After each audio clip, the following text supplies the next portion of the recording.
Hi, Gemma. Thank you so much for joining me. I'm really excited to have this conversation. Would love to start off by learning a bit more about yourself and Valory. Thank you for having me. Yeah, excited to chat.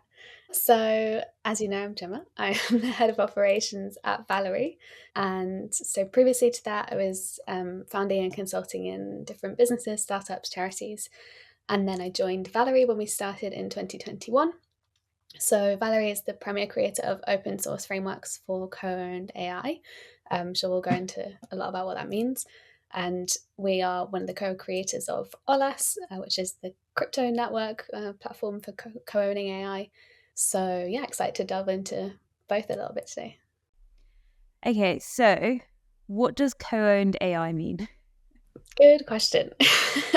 When we started saying it, I think there were a lot less people saying similar things. I can kind of explain what we mean by it. And I guess there's two ways to go about it. There's the broader vision, like what do most people care about? And then there's what technologically are we doing?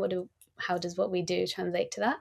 So the broader problem, I think everyone can understand, right? Especially in the context of maybe not so much AI applications, but everybody has used the internet, most people, and some form of application. So I think we know what it feels like to have something that we don't own, right? Whether that's Facebook or any of these big companies.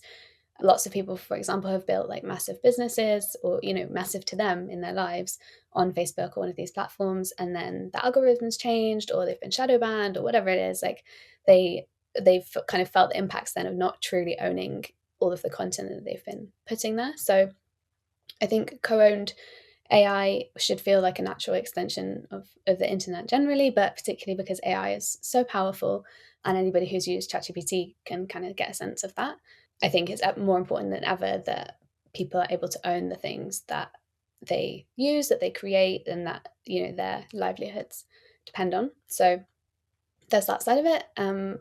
And then you asked last time we chatted about kind of decentralized agents. Where does this come in? And so that would probably be part of my answer to what does it mean at Valory and Olas. So I can go into that if that's useful. That would be great. Yeah. So what do we mean by it? Well, people have started more and more talking about co-owned AI or decentralizing AI or autonomous agents in the last kind of months and years. So our answer to that, starting probably with agents. So what is an agent? And forgive me, I don't know exactly like what audiences you go for in your podcast, but I want to try and give Probably a this. mix, but I always like to break it down as much as possible. Yeah, me too. I feel like there were so many terms to learn when I entered this space. I'm always trying to get to them. But also, I feel like, especially with AI and crypto, everyone always glosses over the terms like everyone understands them. But I guarantee most people don't even understand them. Yeah, absolutely. And it's nice to be able to share for us working in it as well, something that like even our friends and family can I understand. know. So having said that, I'm sure what I say now will be unintelligible to the people I'm trying to ostensibly aim for. But yeah, I'll try and go to the basics. So let's talk about agents and then we can kind of work our way up to co-owned AI. So in terms of an agent, what is an agent? Well, we know of like travel agents, estate agents, like the purest definition of an agent is something with agency. So like you or I are agents. Yep. We have agency. We're able to take in information, decide what to do with that information, and then take action as a result.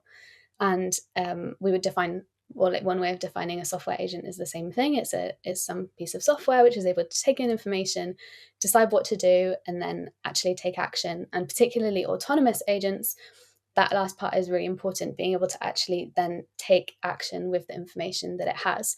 And so when we started in 2021 as Valory, this like autonomy piece has always been central from the beginning. Like in blockchain, you kind of were stuck between two extremes where either you build something in crypto where, for those people who don't know, crypto is all about decentralizing things, so having things that aren't controlled by like just a few people. So you could build an application in crypto purely which is decentralized, but there's limited like space available in blocks. So don't have to know what a block is, but there's limited space available. You have to do kind of simple things if you're going to build it in that way.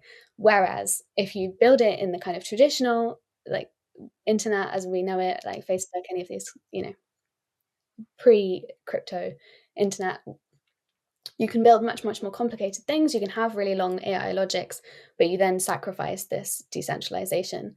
And so, for example, like a blockchain cannot be, or blockchain applications, purely on-chain applications, don't have this ability to be proactive. They wait to be told what to do. They can't be sitting, waiting, like analyzing data, deciding what the action is, and then proactively take action. Something has to trigger them. And so we were really keen that we thought agents were really important. That was from the beginning something we wanted to be the case in our agents.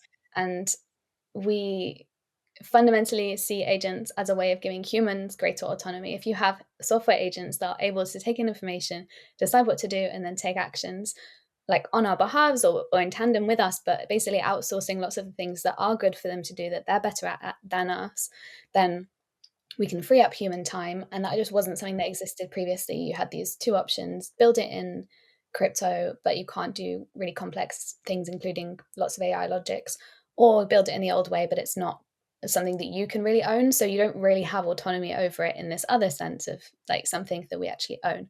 So that's what we mean by autonomous agents. That's kind of how it starts to tie into co-owned AI. And so the agents that we have, there's kind of ways of building them up all the way to this grander vision of co-owned AI. So you can have a single agent running, like one piece of software running on your own computer.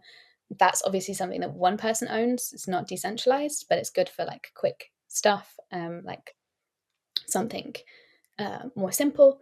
And then you can have ones that are distributed, so ones that run across different servers and computers, or you can then have ones that run over different servers that are actually run by different people. So then you have a bit of kind of protection in the sense if one person was doing something Yeah. malicious or like their setup, there was something wrong with it, then the thing is still going to work. So that's the beginning of decentralization. And then something that we have kind of gone beyond all of those with and is really exciting is having entire economies made up of these agents. So agents like working together to achieve a goal and kind of becoming greater than the sum of their parts. And so that could involve like all different types of agents, but ultimately if you have an entire economy like an entire industry in the real world, rather than having like one employee or one like one company, you've got almost like an economy which would be made up of lots of different companies and individuals and everything. And so that's something that's obviously a lot harder for any one person or entity to control and own.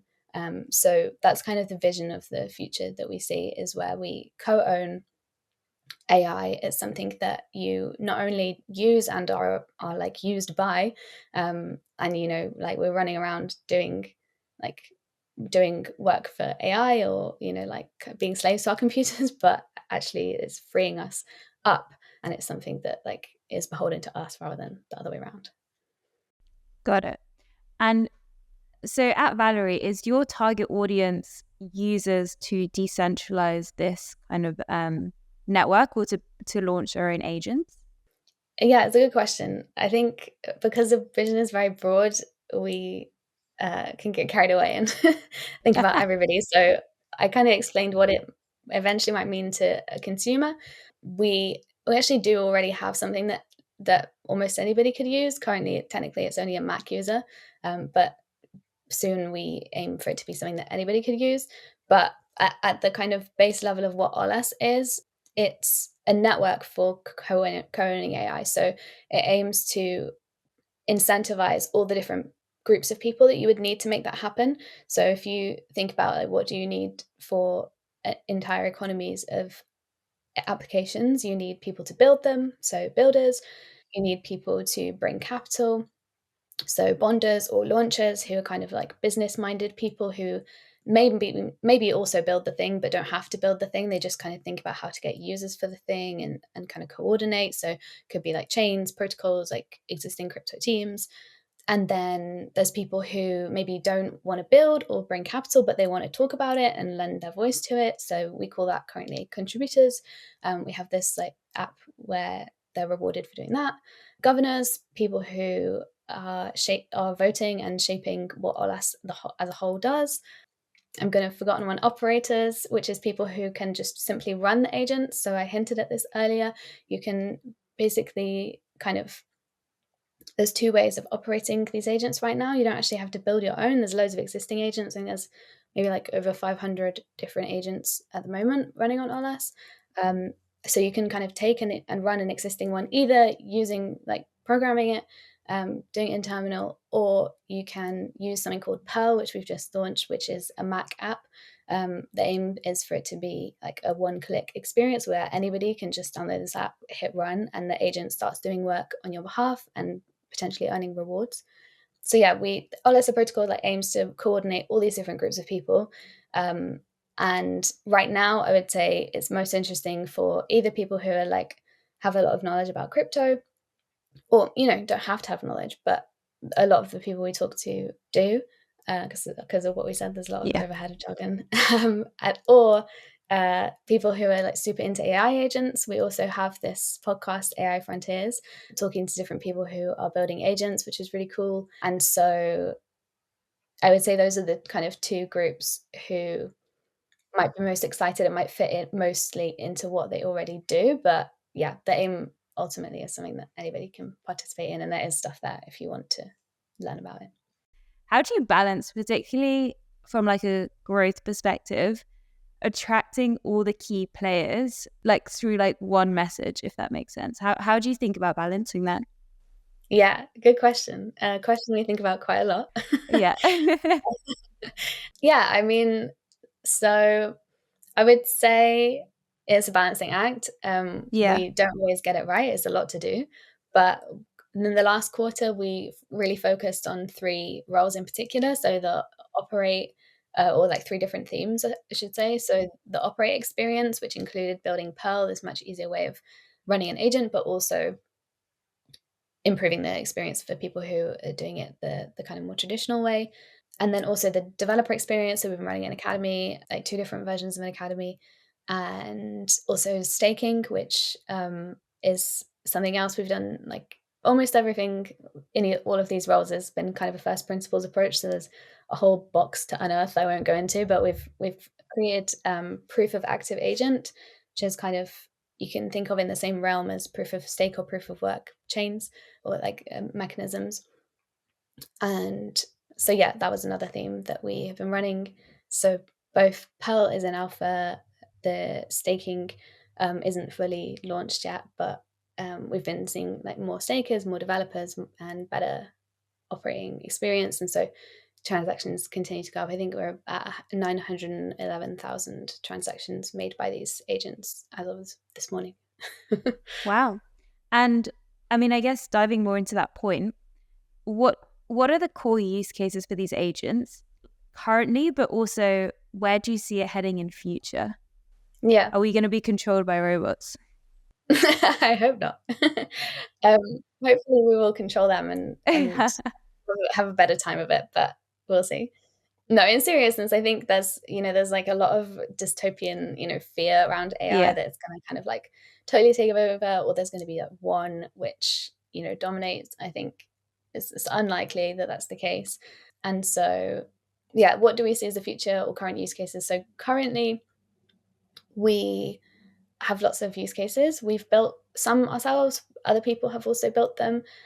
Maybe I'll explain Predict, because I mentioned that before, and it's one Yep. of the like biggest. That's kind of the first agent economy, but they do span like the way that we've created it is kind of logic agnostic, chain agnostic. We're on lots of different chains, so we really anticipate that anything can be built, and we more and more, like as I was saying with the developer academies, we're hoping that it's going to be other people building them more and more, not us. So yeah, I look forward to seeing what people build.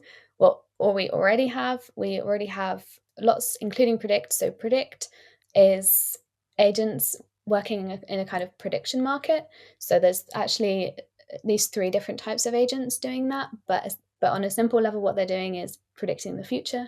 So they will pose a question. For example, will X party win in the UK election by the 5th of July?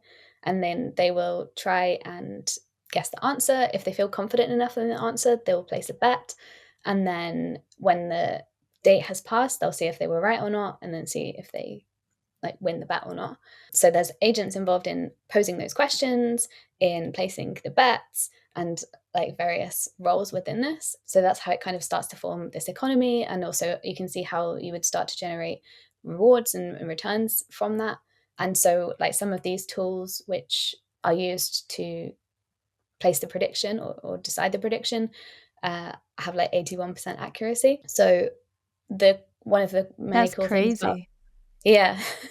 One of the many cool things about it is everything is composable. So people are coming and building new kind of thinking skills to improve these predictions. And because there's these incentives built in at the protocol level, at the agent level, by the use case, like depending on what you build, there's every incentive for people to come and make it better and better because they're actually earning something from it as well as just enjoying the experience or, whatever else it might be. The reason is because I got really fascinated by how people make predictions.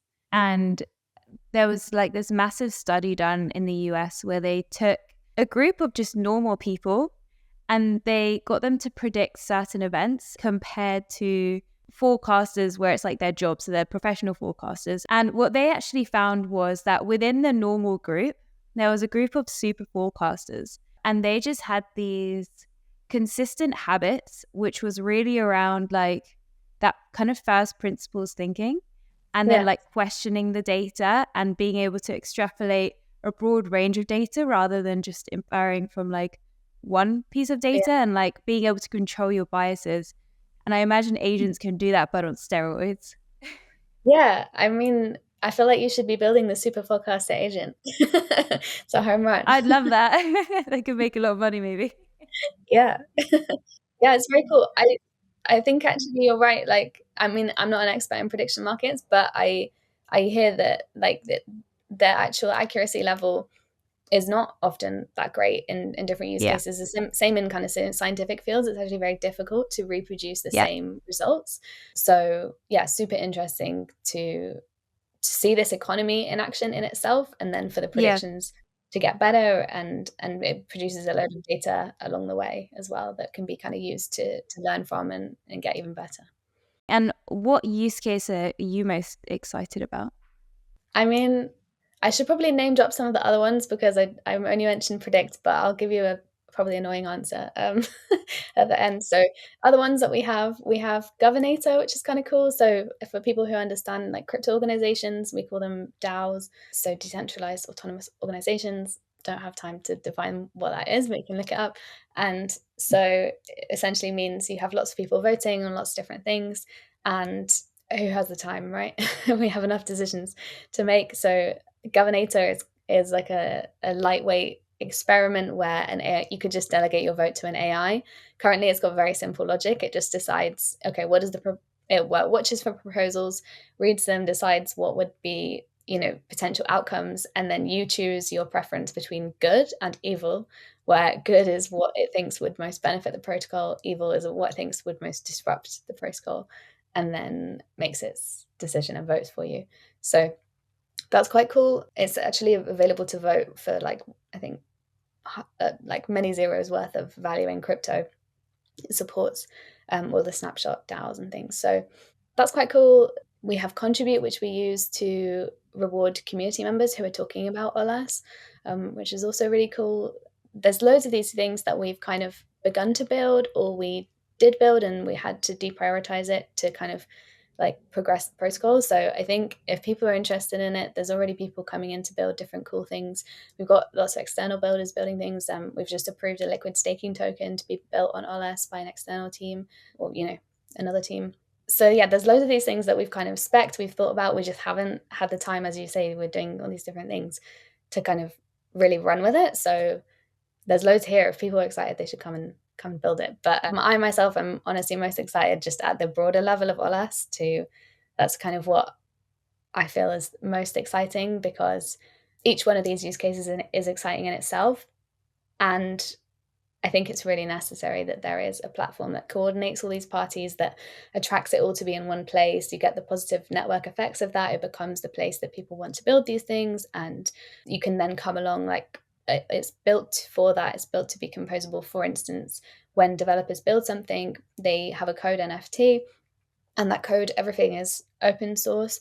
So people are able to come and just use things that other people have already built, contribute their own, and then their NFTs can be referenced. And so they can be getting rewards. If they build some core piece now that's useful in lots of different applications, they can be getting rewards, for years and years to come, because they came along and built something before it was there. So yeah, that's why I get most excited about thinking about how can we, what other pieces we need in place for this wider level to happen. You can see how it can become a massive vision in that sense. So what do you think that AI ecosystem will look like? Let's go 5 years. That's even like the rapid innovation by that time. But like, where do you see it heading? Okay. Yeah, I look forward to being held to this. You can call me Yeah, up in 5 we years. look back in 5 years. Yeah. So as I kind of touched on before, I think people get caught up with this idea that one will win Yeah. and it'll be a bad one, and life as we know it has ended, and it's catastrophic. I think if we look at all the possible potential outcomes of that being one, a lot of things have to go badly for that to happen, and obviously we don't want that to happen. So I don't think it's likely, and I prefer to kind of think about what could go right and what the potentially more likely outcomes are, which is that we end up with something more like an economy, right? Like, where there are lots of parties, there are lots of individuals, companies, like coalitions, whatever it is. And that's really what we're trying to enable with Olas. We're very, very keen that it's not just Valory building, which already isn't the case, but we're putting efforts in to make it more and more not the case, and more people building what they think is the most important thing to build in the way they think is the best.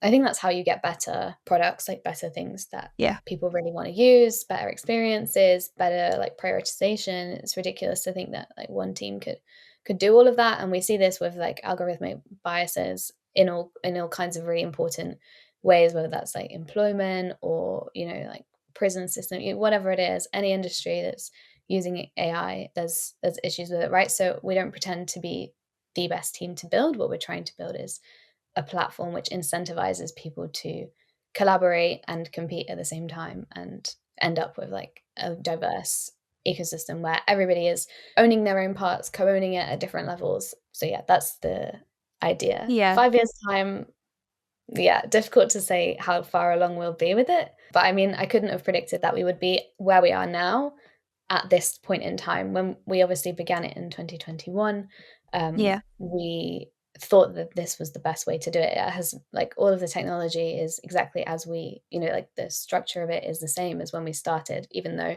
we were going to crypto conferences and people were like, "What's agents? I don't care. Like, what are you?" I don't care. Before the um, AI boom. Yeah, maybe not all. It's a bit of, being a bit flippant, but there was a bit of confusion about like Yeah. what that was doing in the crypto space, what that really meant.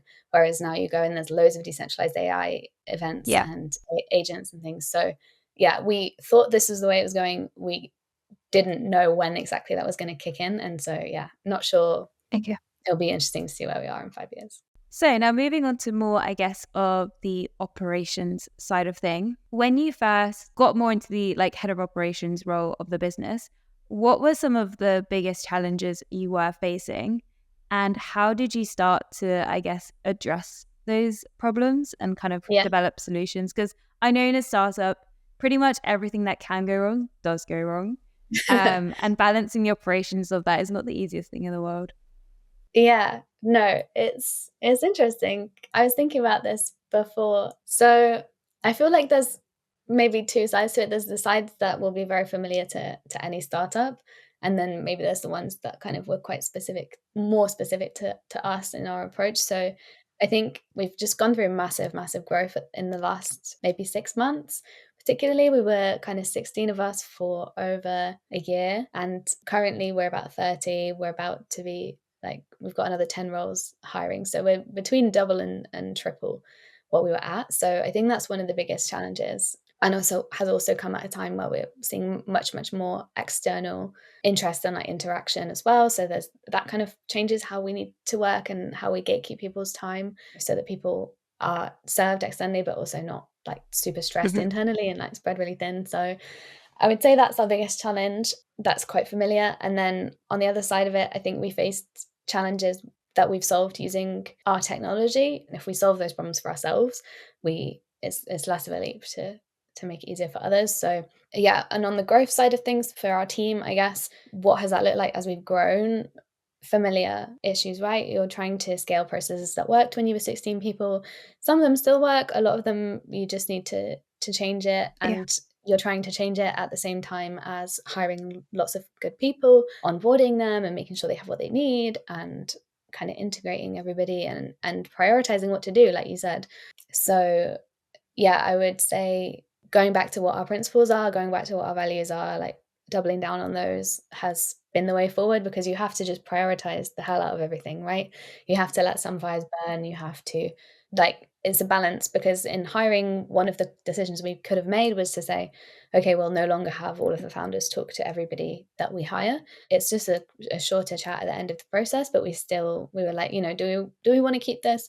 And we decided in the end that we did, something that's not so scalable, but I think it's true to how we've done things so far, and it's meant that we've got a really amazing team of like kind, enthusiastic, very smart people. So yeah, it's a balancing act. Well, I think it's working out very well so far. Startups, they are going to struggle. Like it took like Notion like 7 years or something. But how do you consistently ship out good products? Yeah, thank you. We do and we don't, right? I think we always have more to improve, but it is our aim, and I am really proud. And so it is a focus, it is something that we've really tried hard to do. I guess it's a combination of the founding team being really keen, that like they've really pushed for that, the founders in particular, like having the experience that they do, the collective like massive experience, decades in computer science and cybersecurity and game theory and product.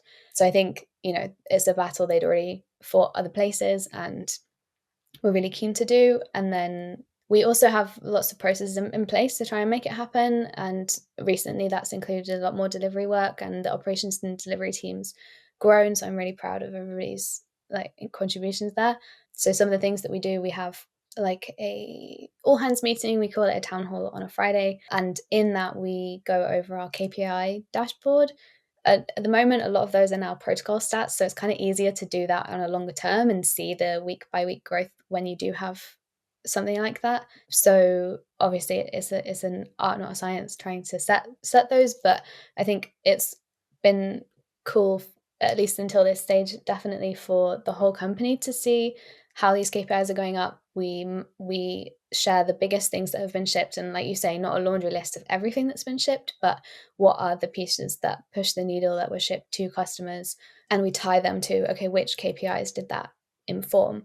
And so it becomes easier to see for everybody in the team where their work is making a difference, so it's more satisfying, and also for them to kind of be able to prioritize their own work, and for us planning as management and delivery to plan like what really pushes these KPIs up. So that's something we've been quite keen to do, that everybody has visibility.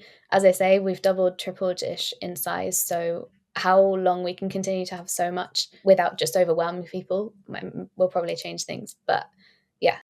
Yeah, I can imagine as you grow in scale, it'll be interesting to hear how you adapt that approach. Or not even necessarily adapt, but evolve. I think that would be an interesting one.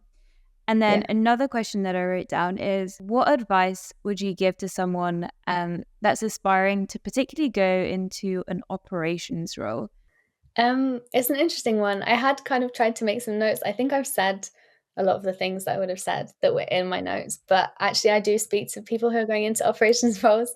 I came through this program called Jumpstart in the UK, where they kind of vet graduate students and then startups and then match make some of them. And so I do, and I have had calls this week with people who are kind of having their first role. But I think people will like operations if they are a bit nosy. It's fun to be in the center of an organization and to have a little like insight into all areas. If you're the kind of person that finds that an enjoyable experience rather than like stressing you out because you're exposed to so many things, that's a good sign that you might like the operation side of things. If you're the kind of person who has tried to improve processes and say, okay, but why are we doing it like this? and people often will tell you because that's the way it's always been done, that's the way it's happening, get over it. Then again, probably you'll like the operations side. If you kind of have done something yourself and then made notes about, okay, for the next person, how do I make this easier for them? Those are the kinds of things that I say. I think if you like those things, you'll like operations. In terms of how, how to most enjoy it or do the best job, I think you have to be happy to prioritize as much as possible, like really use first principles thinking, like what is the stuff that's going Yeah. to move the needle here. You have to be able to take people along with you, and obviously like make sure they're not unhappy while you are putting some of those things on the back burner. So yeah, it's a really enjoyable, exciting place to be. And I mean, you said so many interesting things, but I'm conscious of time. I'll ask you a final question, which is, what are your top priorities over the next 12 months at Valory? So within the company, yeah, it's self-explanatory really from where we were at before. It's kind of adjusting to all this massive growth. On the Olas side of things, I think it will look similar to what we have done before, in the sense continuing to make it easier for developers to develop, for operators to run agents, for stakers to stake, and more than ever, like as that goes fully live. And I think the trend will continue where Valerie and Olas are kind of agents all the way down. Like you open something up, it's an agent, what's inside that? Oh, it's another agent, like all the way down. So I would expect that you'll see that increase for those roles where it exists, and maybe be added for future roles in. Yeah, And what is the best way for individuals to support Valory? probably check out the Olas site and these roles and see if any of those are exciting to you. But we also have two different podcasts. We have the AI Frontiers one for the kind of AI side of the fence, and then Olas Currents on Twitter or X, Spaces on the other side in the crypto kind of sphere. So those are really good places to get caught up and hear us talking if you haven't heard me talk enough. And yeah, I think that's both sides. Just yeah, learn more and let us know if you want to get involved. The Olas Discord is obviously open to everybody, so we're there if you want to ask questions and need help with anything. Well, thank you so much, Gemma. I've really enjoyed this conversation today. Thank you. Likewise. Look forward to catching up soon.